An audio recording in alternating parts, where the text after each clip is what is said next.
Assalamualaikum warahmatullahi wabarakatuh. Waalaikumsalam warahmatullahi wabarakatuh. Alhamdulillahilladzi arsala rasulahu bil huda wa dinil haqq liyudhhirahu 'alad dini kullih wa kafa billahi syahida.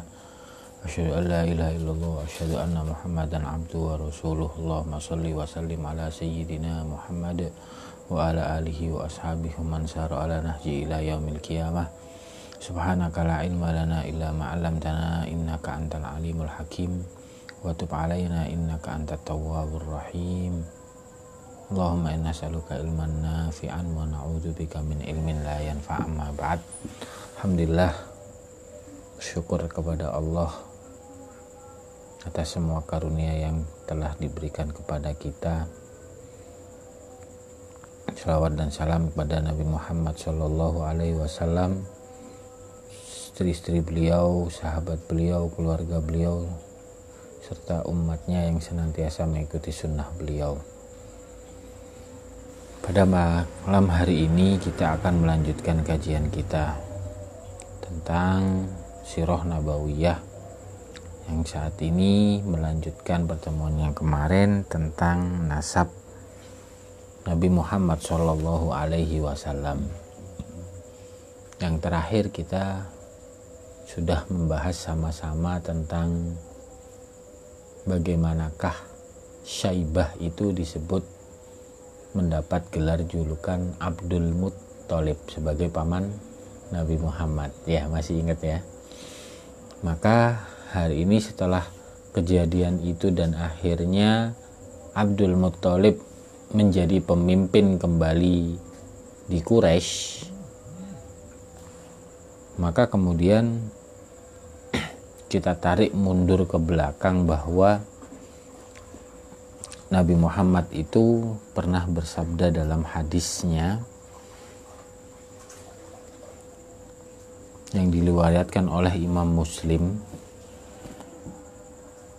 Innallaha subhanahu istafa Kinanah min waladi Ismail, bahwa Allah subhanahu wa ta'ala memilih Kinanah dari anaknya Ismail. Anak-anak Ismail adalah Kinanah.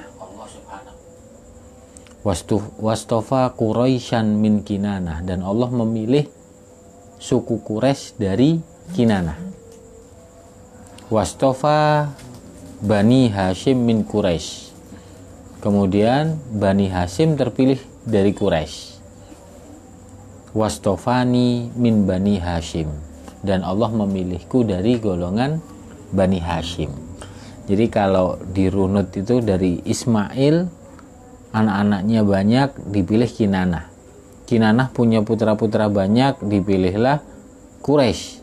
Dari Quraisy punya yang anak banyak, terpilihlah Hashim, dan Nabi Muhammad itu adalah dari Bani Hashim. Seperti itu. Artinya bahwa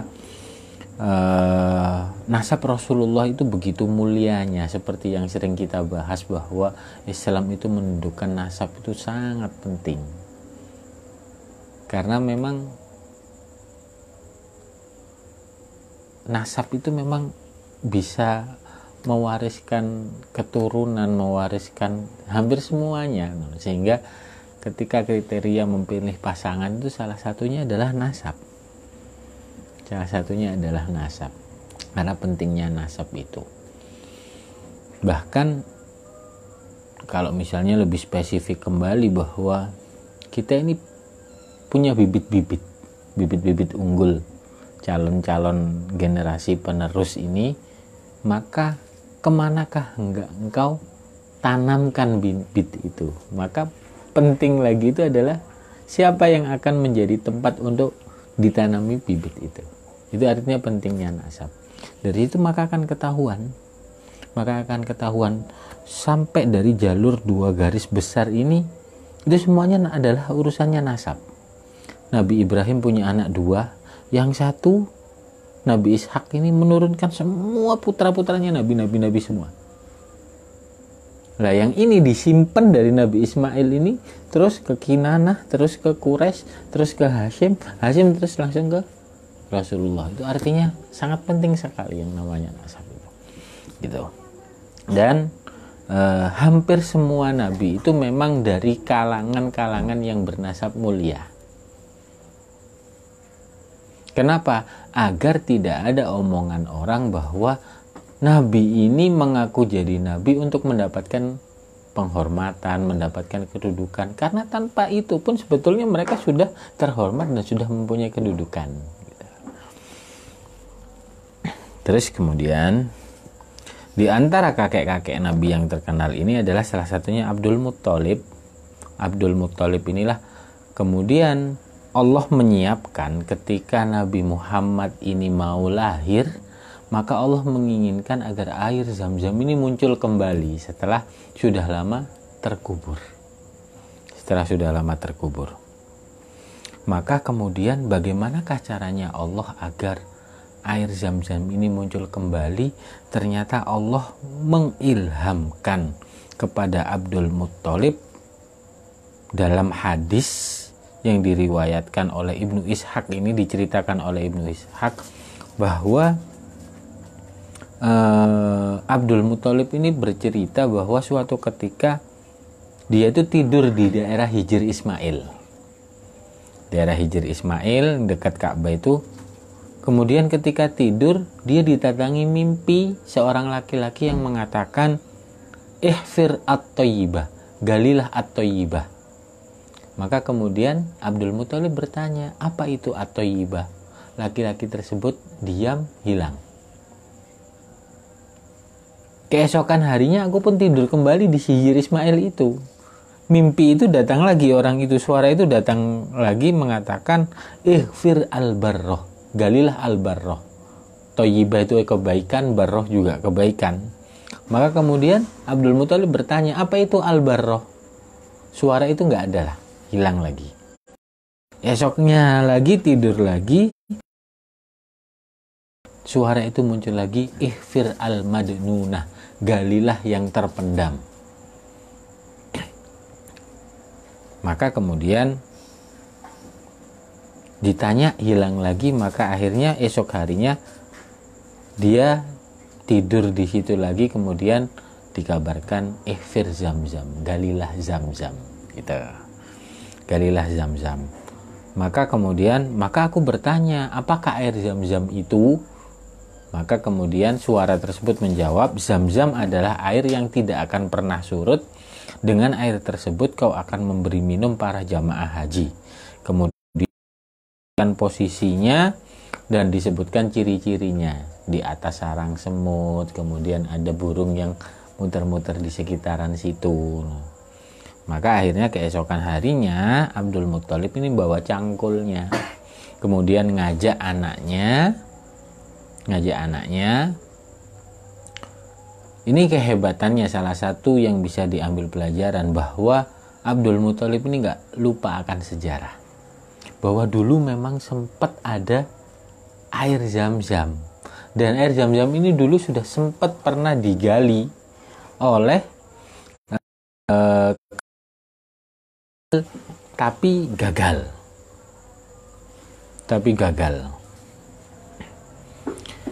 Siapakah orang yang pernah dulu menggali itu? Yang bernama Muzaz bin Amir. Mencoba menggali Zam-Zam tapi nggak berhasil, padahal dia itu juga waktu menggali sudah mempersembahkan sesaji berupa pedang, pelana berpangkal emas agar air Zam-Zam itu ditemukan, tapi nggak berhasil. Maka Abdul Muttalib dengan yakinnya bahwa nanti akan berhasil, maka dipanggillah anaknya yang satu-satunya bernama Haris. Dipanggil, "Nak, sini, ayah." Sambil membawa cangkul untuk menggali, diceritakan. Maka mereka mulai mencari letaknya itu, di mana letak mata. Sampai akhirnya beberapa kali di beberapa tempat sumur Zam-Zam nggak ditemukan. Kemudian Haris yang namanya anak-anak berkata, "Mungkin sumur Zam-Zam itu telah hilang ya," kata Haris. Katanya siapa? Abdul Muttalib ini meyakinkan air Zam-Zam itu pasti masih ada. Kita harus menemukannya agar orang-orang Mekah itu akan hidup lebih baik jika sumur Zam-Zam itu ada di tengah-tengah kita. Di sini pertama adalah tentang mimpi. Maka mimpi itu seperti yang dulu pernah kita bahas, bahwa mimpi itu sampai sekarang ini merupakan salah satu tanda kemukjizatan Nabi Muhammad yang masih tersisa. La yabqa minan nubuwati illal mubasysyirat. Tidaklah tersisa dari kenubuwahan tentang kenabian itu adalah kabar-kabar gembira. Wa ma al-mubasysyirat ya Rasulullah. Apa itu al-mubasysyirat ya Rasulullah? Ar-ru'ya as-shadiqah, mimpi yang benar.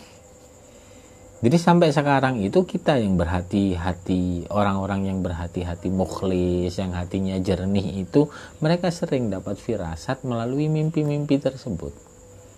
Kan sering ya, ada beberapa orang itu yang sampai tersadarkan. Saya pernah teringat itu bagaimana beberapa mu'alaf itu masuk, salah satunya adalah dengan mimpi. Nah, dengar cerita-cerita seperti itu. Artinya memang masih ada yang seperti itu. Semoga Allah ilhamkan kita dengan sedikit. Salah satunya Amirul, saya selalu ingat. Kali kan sempat menyampaikan salah satunya, yang menjadi salah satunya sampai akhirnya ada di sini dan ada di Malang, masih ingat itu. Itu karena mimpinya Amirul yang disampaikan ke saya. Aku melihat begini dan begini. Itu akhirnya jadi cambukan.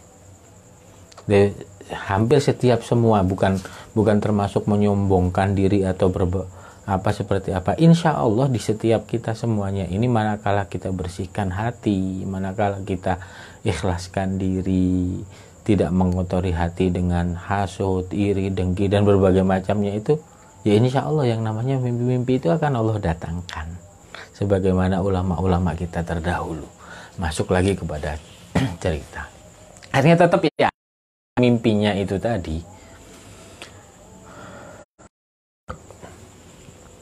Maka akhirnya seiring perjalanan ditemukanlah sumur Zam-Zam tersebut.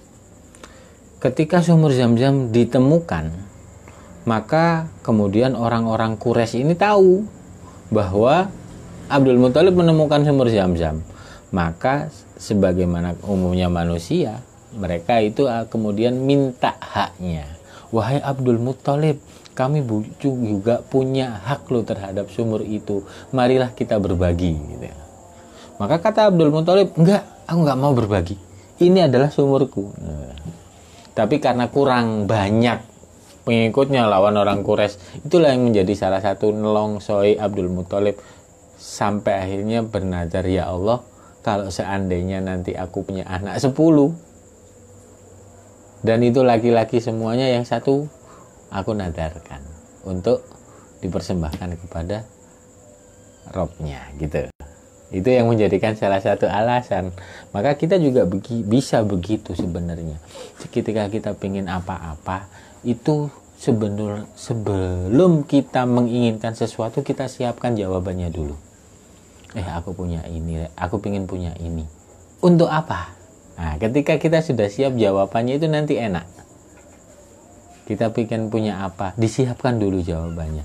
Ini juga begitu. Kalau seandainya aku punya 10 anak laki-laki, aku nggak akan kerepotan nih. Setelah muncul air itu tadi, mereka minta rebut, berbagi. Maka Abdul Muthalib nggak mau. Maka akhirnya karena Abdul Muthalib pingin adil dan juga mereka adatnya mereka itu memang seperti itu, maka Abdul Muthalib mengatakan, ya udah, pilihlah siapa saja orang yang bisa kita jadikan hukum, kita berhukum kepadanya. Maka akhirnya mereka mencari orang yang akan dijadikan tempat berhukum. Siapa itu? Kebiasaan orang-orang dulu, ada perempuan dukun di daerah Syam.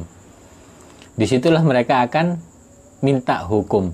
Sebetulnya air Zam-Zam ini miliknya Abdul Muthalib pribadi atau berbagi antara Abdul Muthalib dan juga orang Quraisy. Berangkat Abdul Muthalib bersama keluarganya, orang-orang Quraisy beserta sekutunya. Berangkat menuju satu dukun itu tadi. Padahal tempatnya jauh. Seperti itu ya memang ya. Syam, Syria. Di tengah perjalanan, tiba-tiba persediaan air milik Abdul Muthalib ini habis. Kehabisan persediaan air. Maka Abdul Muthalib dan beserta keluarganya minta air kepada orang-orang Quraisy. Orang-orang Quraisy kemudian mengatakan, ya nggak apa-apa kamu tak kasih, tapi air Zam-Zam menjadi milik kita. Maka Abdul Muthalib, nggak usah. Akhirnya dikumpulkan keluarganya, mikir, kita nggak bisa seperti ini. Terus apa yang harus kita lakukan? Tetap berjalan. Di tengah perjalanan mikir, wah ini namanya bunuh diri. Kita siapkan galian kita masing-masing, nanti siapa yang meninggal dikuburkan oleh saudaranya. Sampai terus seperti itu. Gitu. Kebalik ceritanya mengingat. Akhirnya setelah itu dilakukan, wah lanjut saja sudah, lanjut. Lepas ketika lanjut beranjak ini, tiba-tiba kaki ontanya yang tempat dia berdiri berpijak itu muncul air, maka dari situlah mereka sadar, orang-orang Quraisy ini, bahwa memang Zam-Zam itu sebetulnya memang miliknya Abdul Muthalib. Akhirnya mereka nggak jadi ke dukun itu, pulang kembali menjadi miliknya Abdul Muthalib. Gitu cerita. Salah satunya kenapa ya? Untuk mempersiapkan kedatangan Nabi Muhammad ini. Akhirnya menemukan Zam-Zam tadi. Akhirnya kemudian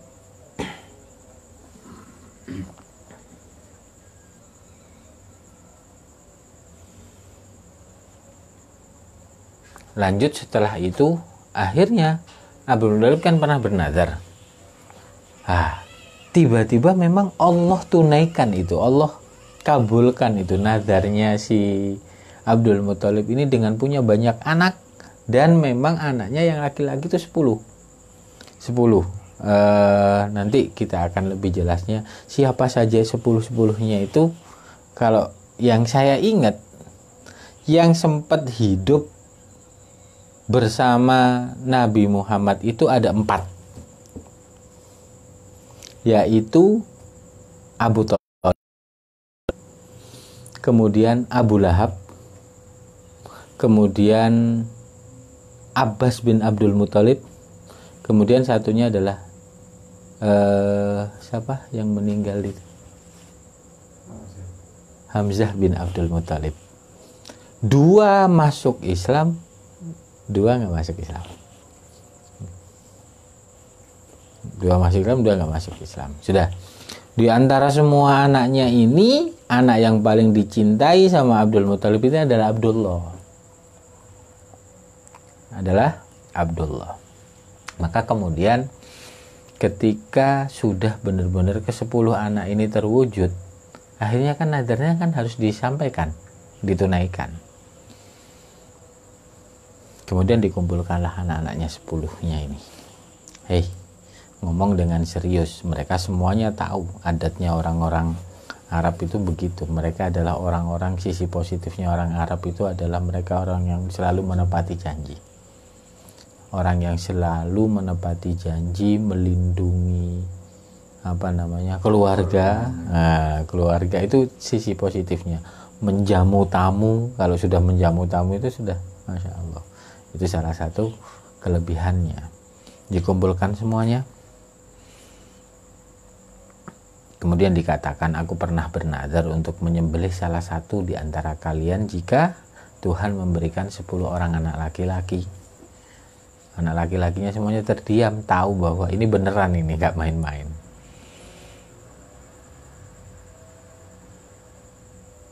Kemudian Abdul Muthalib mengatakan, tapi aku nggak bisa menentukan siapa yang harus aku sembelih. Maka aku ingin memanggil jurukit. Jurukit itu adalah juru undi. Juru undi itu biasanya mereka mengundinya pakai busur anak panah. Busur anak panah itu dikasih nama satu-satu sesuai dengan namanya, diundi, diambil, siapa yang muncul itu yang.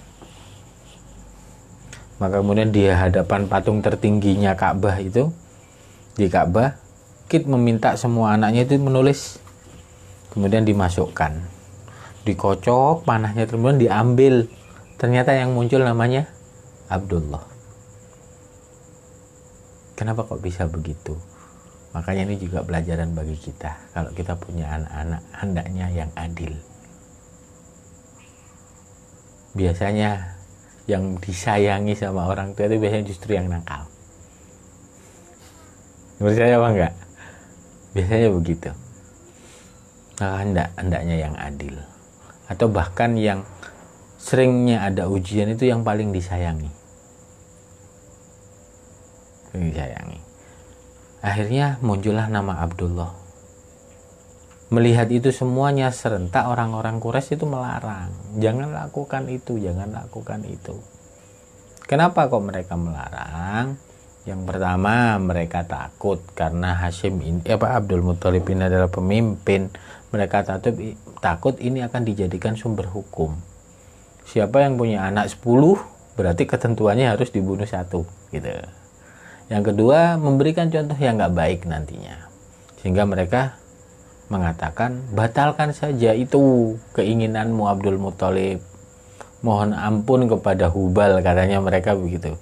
Supaya kamu bisa membatalkan nazarmu. Islam sudah memberikan aturan. Kalau kita bernazar itu, kalau seandainya saya mendapatkan ini, maka saya akan begini, gitu. Itu nazar. Caranya bagaimana? Memberi makan 10 orang, kemudian memberi pakaian 10 orang, atau puasa itu. Kafarot. Untuk membatalkan nazar itu seperti itu. Terus akan tetapi dalam Islam nazar itu nggak berlaku untuk perbuatan dosa. Nazar, supaya lulus iki aku bakalan buat maksiat, nggak boleh. Gitu. Kemarin juga ada teman yang begitu, dengan hitung-hitungan, ya sudah, kalau itu sudah kamu anggap sebagai nazar, ya batalkan saja. Bukan maksudnya dia untuk kenapa-kenapa ya, tapi untuk kemaslahatan.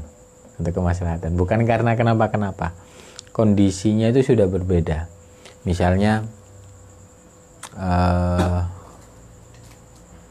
kalau contoh kasusnya itu sekarang kan alhamdulillah banyak sekali orang yang ingin mewakafkan rumahnya atau apanya gitu ya, tapi yang untuk memakmurkan ini kan nggak ada gitu. Bahkan terlalu surplus ini aset sama orang yang untuk menghidupkan itu misalnya contohnya itu seperti itu. Maka kemudian orang ini mikir, iya yo aku melok nganu pisan iki malah gua malah nggak kegawe, malah opo no. Ya sudah, ada sisi maslahat itu, kemudian kamu alih lebih bermanfaat gitu. Terus akhirnya biasa tetap dikuatkan hatinya Abdul Muthalib. Abdullah ini dibawa menuju sebuah tempat di dekat sumur Zam-Zam yang terletak di antara dua berhala namanya Isaf dan juga Naila. Di sini mereka biasanya tempat untuk melakukan pengorbanan hewan untuk dewa-dewa mereka itu. Akhirnya orang-orang Quraisy itu semakin keras untuk menghalangi.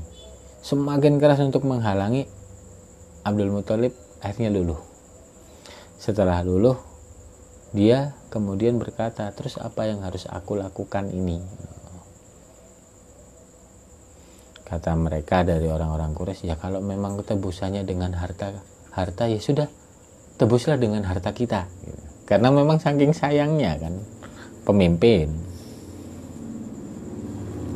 Diadakan perundingan, akhirnya sepakat menemui dukun di Yasrib. Ya memang kehidupannya itu seperti itu. Maka kita kalau zaman seperti ini kok balik lagi, ada masalah apa, nyari orang pinter lagi, ada masalah apa, nyari orang pinter lagi, orang pinter dalam tanda kutip, orang pinternya itu. Sebenarnya kita kembali lagi ke kehidupan. Mau ngelakuin apa harus memberikan sedekah apa. Ya untung salah satu sisi positifnya adanya corona itu nggak berlaku itu kayak begitu-begituan. Biasanya kan sekarang ini udah mulai rame-rame nih. Agustus kemarin nih. Sedekah bumi, sedekah laut, bersih desa, bersih wis macam-macam. Ya salah satu positifnya alhamdulillah jadi nggak ada begitu tadi. Sudah akhirnya datanglah kepada dukun itu memberikan solusinya ya udah undilah anakmu ini dengan 10 ekor onta, nama Abdullah, 10 onta, diambil mana yang keluar. Pertama diambil Abdullah, terus sampai 9 kali, akhirnya sudah 90. Terakhir onta. Mereka mengatakan, oh ini berarti dewa-dewa kita sudah setuju. Disembelihlah 100 itu tadi. 100 onta. Nah, 100 onta itu disembelih.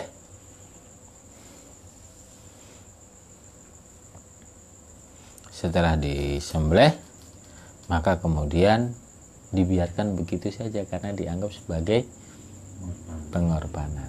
Cirinya kita ketika kita disuruh melakukan apa kok kemudian nggak dimanfaatkan, ya berarti untuk salah satu cirinya itu begitu ya, dilarungno baru kayak buraan dipangan ya ora gawe itu kan, padahal buat makan sendiri susah.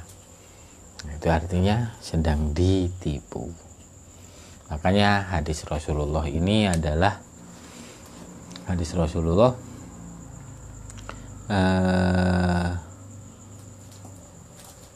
kata Rasulullah, aku adalah anak dari 2 orang yang disembelih. Nabi Muhammad itu adalah anak dari 2 orang yang disembelih. Yang satu adalah Nabi Ismail, yang satu adalah Abdullah ayahnya. Seperti itu. Sampai akhirnya muncullah Zamzam, kemudian berlalulah kepemimpinan Abdul Muthalib itu sebagaimana umumnya masyarakat Arab saat itu, dengan beberapa perbuatannya. Ada sisi positifnya tapi ada juga sisi negatifnya. Sisi positifnya yaitu tadi toleran, kemudian menepati janji, solidaritasnya tinggi, kemudian royal. Itu salah satu sisi positifnya. Kalau sisi tradisi yang buruknya itu apa? Yaitu percaya tahayul, menyembahan berhala, gemar mabuk, gemar judi, kemudian suka mengundi nasib, perampok kejam yang nggak sopan. Yang seperti itu adalah sifat-sifat buruknya. Tetap berjalan seperti itu sampai akhirnya nanti menjelang kelahiran Nabi Muhammad terjadilah yang harus terjadi, yaitu penyerbuan pasukan bergajah untuk menghancurkan Ka'bah. Apa sebabnya dan bagaimana itu ceritanya, insya Allah akan kita lanjutkan di pertemuan yang selanjutnya. Nanti diingetin ya, sampainya mana, berarti sampai apa tadi, penyerbuan ke Ka'bah, pasukan bergajah ke pasukan gajah. Semoga yang sedikit ini kalau bisa diresum tadi itu perjalanan yang penting itu tentang nasab, kemudian membersihkan hati agar kita punya firasat terhadap mimpi-mimpi itu tadi, kemudian nazar. Kalau kita pingin sesuatu, kalaupun nggak nazar itu di dalam hati itu kita pingin sesuatu boleh, tapi siapkan dulu jawabannya agar nanti ketika di akhirat pertanyaannya enak. Aku pingin mobil, lo kayak apa mobil? Aku pengen iki lo gawe apa iki, gawe apa papat, nah misalnya gitu. Siji wis entek misalnya ngono. Ojo sampai sing telu mubadir. Terus ya, apa lagi tadi? Kebiasaan itu cukuplah kita menyandarkan kepada Allah, jangan sedikit-sedikit menghubung-hubungkan dengan, karena itu tadi nggak akan beres-beres seperti itu. Ini saja yang bisa disampaikan, semoga bermanfaat. Subhanakallahumma bihamdika asyhadu an la ilaha illa anta astaghfiruka wa atubu ilaik. Assalamualaikum warahmatullahi wabarakatuh.